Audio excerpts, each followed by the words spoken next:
this right now. It is normal Tuesday evening.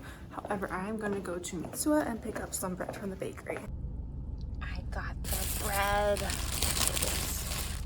Butter rolls. Sliced bread. But y'all know Japanese sliced bread is just built different. Okay, it's different.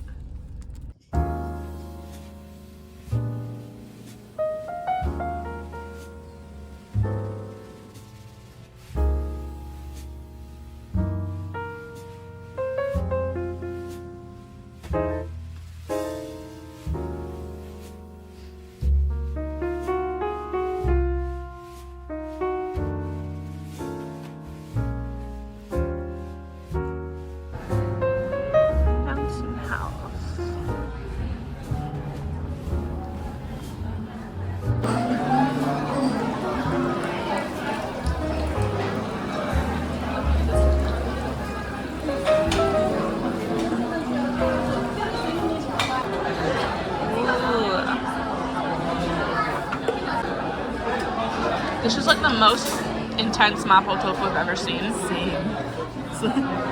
And then these looks so good. I'm taking video.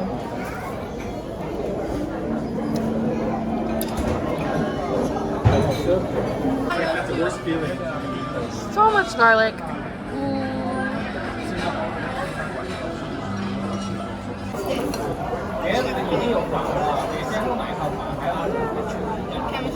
Do you want to be in my theoretical vlog that might get posted? We'll see. Oh my god, Toys R Us. Is that just a sign or is there really a Toys R Us? I think those are super cute. That was me with there was like Totally heard frankincense, like what Jesus got at his birth. And I'm like, oh, Frank and Sons. Now it makes more sense. This is so random.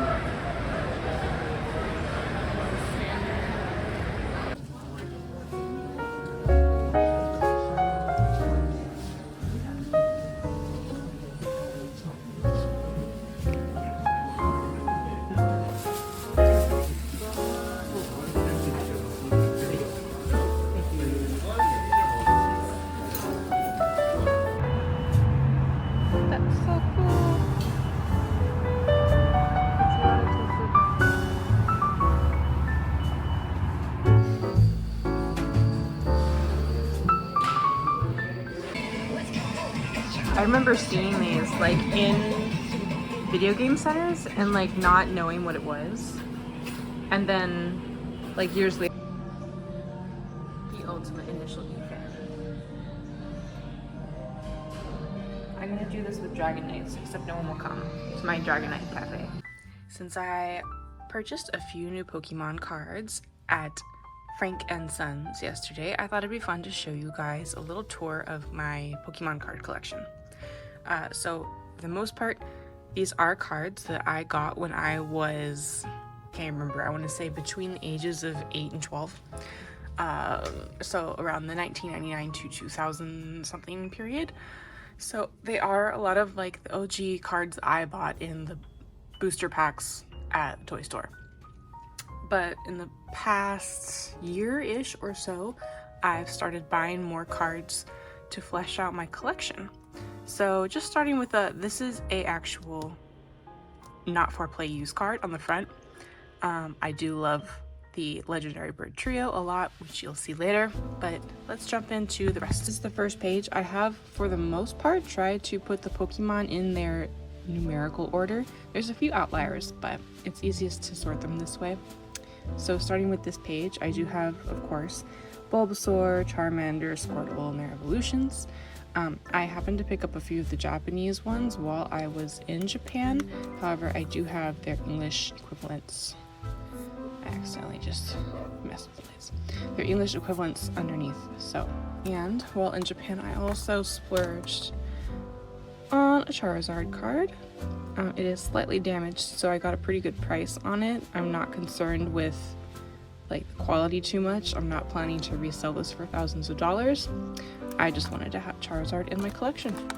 Pidgeot is one of my favorites because when I played the Game Boy games, obviously you get your starter and then you go out in the grass where it's always basically just Rattata and Pidgey, and I would always get a Pidgey and then I'd always level up that Pidgey and keep it with me the entire time.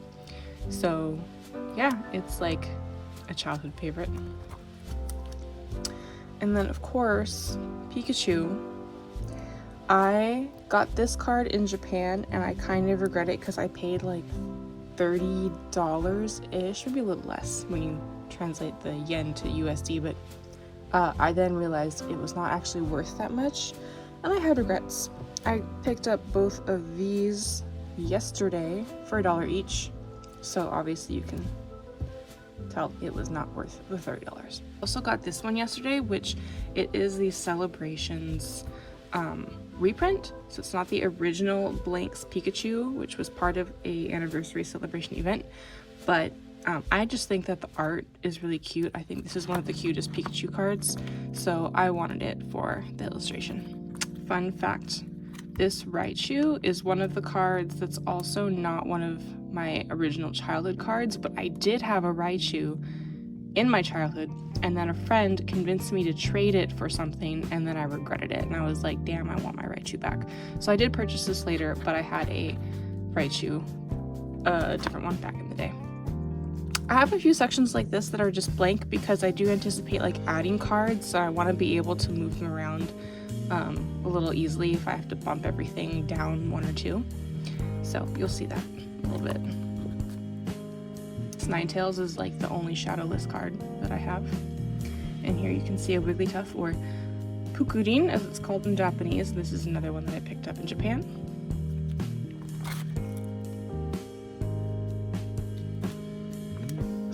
Oh, Anne gave this one to me yesterday. Shout out to Anne.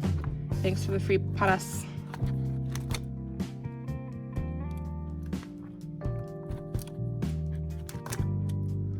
I'm not going to go into detail for every single page here, so you can just kind of like take a look, breeze through.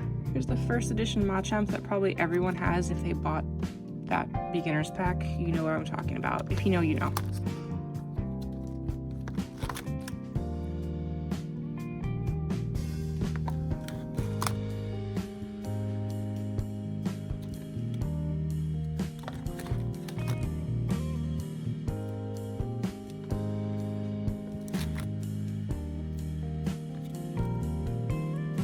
Chansey I picked up yesterday. I am hoping to get the original Chansey card at some point. Right now it's pretty expensive though. So.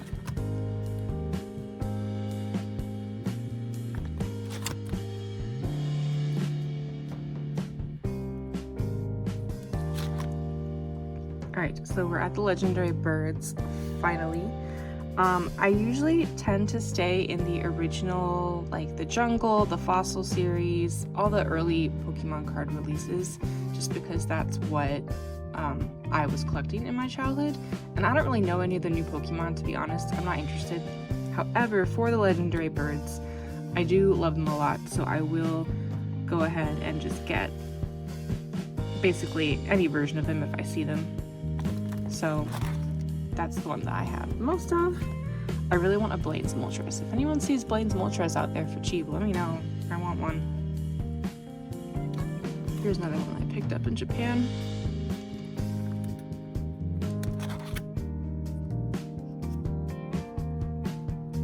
Okay, so now we're getting into some of the additional Pokemon that came after the original 150. I didn't really collect as many cards around this time, so there's not a whole lot here. However, Ampharos was another one that was part of my my team when I played the Pokemon Gold version for Game Boy Color. So I do love this one. I have a plushie of Ampharos in my bed. And I just think some of the cards are very pretty, so I'll pick something up if I like the illustration of it. Here's a couple that I got yesterday because they are the Celebrations reprint. These were both only $1 each, so I was like, why the hell not? And yeah, that kind of concludes my tour of my Pokemon cards, because obviously what comes after this is going to be the trainer cards, which maybe someone out there loves trainers. No judgment. They're just, you know, to me, they're a little more boring than the Pokemon themselves. But yeah, that is my Pokemon card collection. It's a fun little bonus. I do still have, this was like the playing card mat that came with the starter set. I won't like show you the whole thing, but I do still have it. It's just nostalgic. I'll probably never use it again, but I can't bear to get rid of it. And that's my tour of my Pokemon cards.